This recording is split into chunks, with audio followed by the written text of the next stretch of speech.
Hey guys, it's Caitlin and this is just a little introduction that I will be filming before the actual video plays. So in this introduction I just wanted to apologise for not uploading in so long. I've really wanted to, I've had videos filmed, but both of my laptops that I have just stuffed up on me. But tomorrow I am purchasing a new laptop, so I'll be able to start editing my videos again, making my thumbnails, and finally uploading my videos again. So I'm so sorry that I haven't been able to upload anything, but we will be getting back on track. And also, in case you haven't noticed, I have another bookshelf now. So if you guys want a bookshelf tour, just let me know. It's not that exciting, but I hope you guys enjoy the video and I'll see you next time.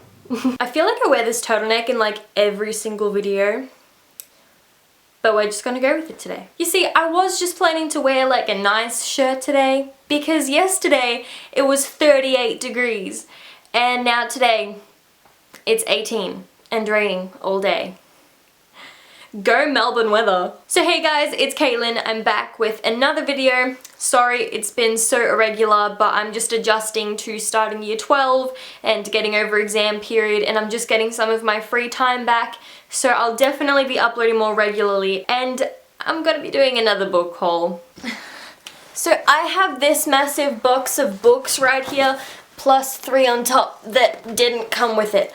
Now, I didn't buy this because I didn't have a job until about 2 weeks ago. But, just like the books that I got for my last book haul, I got these from my local library. Okay, so starting with the books that actually didn't come in the box, we have Perfume by Patrick Suskind? I don't know. This was actually a present given to me by my literature teacher after we sat our Unit 2 exams. There is a boob on the front of it. Censorship. So I don't actually know a lot about this book. All it says on the front is that it is the story of a murderer. So on the back it says, born in sweaty fetid 18th century Paris, Grenouille is distinctive even in infancy. He has the finest nose in Paris and no personal odour. With wit, a gothic imagination and considerable originality, Suskind has developed this simple idea into a fantastic tale of murder and twisted eroticism controlled by a disgusted loathing of humanity. So I'd never actually heard of this book before my teacher gave it to me. The next book that I got was actually turned into a film really recently. I haven't gotten a chance to see it yet, but that is The Light Between Oceans by M.L. Stedman. Now, if you don't know what this book is about, neither do I. It's okay. But from what I've gotten from the trailer, it's about a man and a wife who lost their daughter through a miscarriage, I believe, and they live alone on an island until all of a sudden a boat rocks up on the shore with a dead man and a newborn child inside. And they have no clue where the child or the man came from, so they keep the daughter and raise her as their own until they find out that the mother is still alive and she's still looking for her child. The next book that I have is Children of Eden by Joey Graceffa, and I actually heard of this book over on Christine's channel, and the way she described it was just so fascinating and it sounded amazing, so as soon as I saw it, I had to buy it. This book just sounds so fascinating though. I can't remember the synopsis off the top of my head. All I remember is that it's about this secluded place called Eden, and those who are permitted to go into it, they have this operation that gives them like eyes, and that's how they know that they're allowed in Eden, because everyone who's not has like the telltale kaleidoscope eyes. And that's all that I remember, and it's the worst synopsis I've ever given. I really would recommend you go watch Christine's video for the better synopsis. Now on to the box.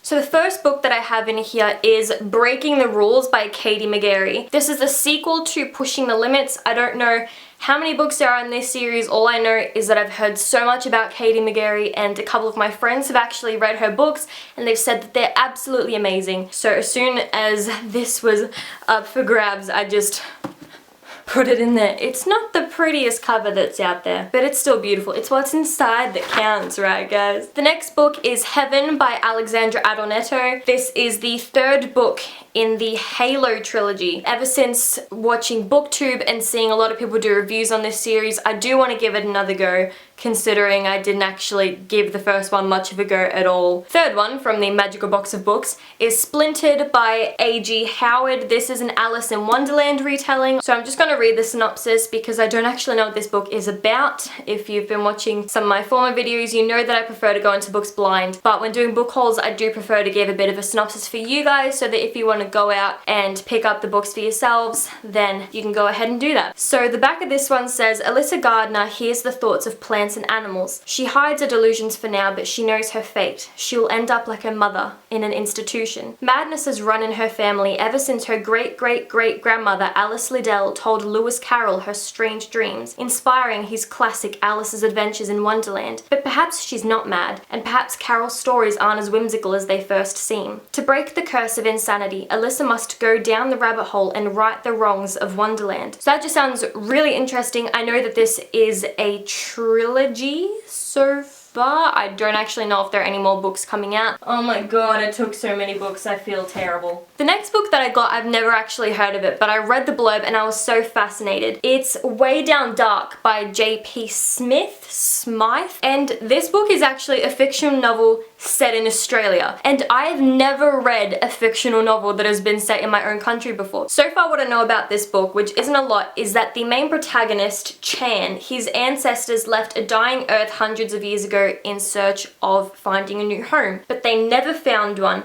and the only life that he's ever known is one of violence, fighting, and trying to survive. It just says there may be a way to escape this life, but the only way that he can find it is to delve underneath the abandoned bodies of the forgotten. Oh, I'm actually so excited to read this. Pray for Caitlin. Next, I actually have a trilogy that I found, and that is The Killables by Gemma Malley. Everyone is accepted in society. To be accepted, they need to eradicate the evil part of your mind. Based on how much evil you still have or how much they get rid of, you're branded with a letter from A to K. And the people who are branded with a K, no one knows anything about them except that they disappear and that they're never seen again. So we've got The Killables, The Disappearances, and then we have The System. The next two books that I have, but it's When We Wake by Karen Healy, book 1, book 2. It says the 16-year-old Tegan was loving life. She was joining her friends to protest the wrongs of the world, she was playing the guitar, and she thought she might be falling in love for the first time. She didn't plan on the best day of her life being her last. When Tegan wakes, 100 years in the future, locked in a government facility, she has no idea what happened. The first person to be cryonically frozen and successfully revived, she's an instant celebrity. But all she wants is to rebuild some semblance of a normal life in this strange new future. Oh, this stack is getting big. It's gonna topple over any second. Next book is The Princess and the Bear by Met Ivy Harrison. It sounds a bit like Brave, the Disney movie. So there's this guy and he was an old king, but because of the wrongs that he committed, he was transformed into a bear. And then there's this princess who's now living in the form of a hound, but we don't know why. They come together, and while they're back in human form, they are sent to a time when magic went astray and they've got to find out what went wrong. Next book is Daylighters by Rachel Kane. This is the 15th book in the Morganville Vampires series. Just in case you're wondering, I'm not up to book 15. I haven't even started the first one. Why not get it while I can? And it's incredibly cheap, just in case I do end up liking it. The next three books are another trilogy. It's by Beth Revis. It's Across the Universe. Also have A Million Suns and Shades of Earth. Amy's bound for a new planet. 50 years before she's due to arrive, she's violently awoken, the victim of an attempted murder. Now Amy's lost on board and nothing makes sense. She's never felt so alone. So the next two books that I have are part of a trilogy that I've heard a lot on BookTube, and that is the Iron Thorn trilogy. Now these are books 2 and 3. I don't know which one is 2, which one is 3. I have no clue what this series is about, so I'm sorry guys, I can't tell you, but I'm just excited because ever since I saw them first on BookTube, they've been on my list to read, and now I have books 2 and 3 and I can read them now. So this one is called Inhuman by Kat Falls. Certain parts of America were overcome by this feral disease, and so this certain part of the states has been sectioned off, and there's like this massive border, and if you cross it, it's punishable by death. Our main character is feeling quite safe on the other side of that board. She's feeling quite safe on the other side of that line until someone close to her decides to cross it for whatever reason they have in mind. And of course, like any fictional protagonist, she feels obliged to follow. And the last book that I've also never heard of before is called, oh, I almost just fell over. This book is called Echo Boy by Matt Haig,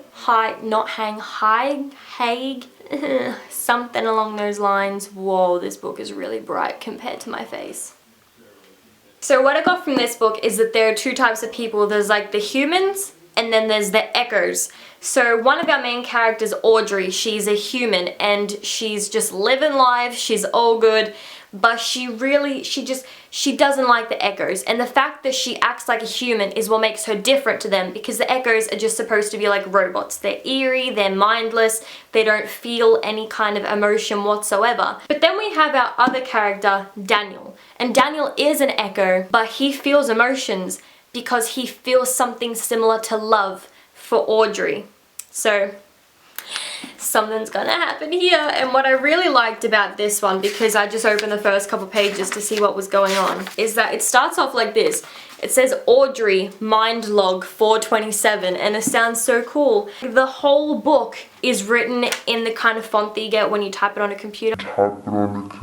Sounded so stupid because all books have been typed on a computer. It's this kind of font. But yeah, they just sounded really interesting. So thank you guys so much for watching. I know that I do film a lot of book hauls, but you know. But yeah, if you liked it, be sure to give it a thumbs up, subscribe if you want to see more videos with moi, and yeah, I'll see you guys next time.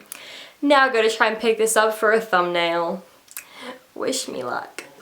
I've never dropped books while holding them before because I never had that many, but now we have a slight problem. It's stuck on my turtleneck.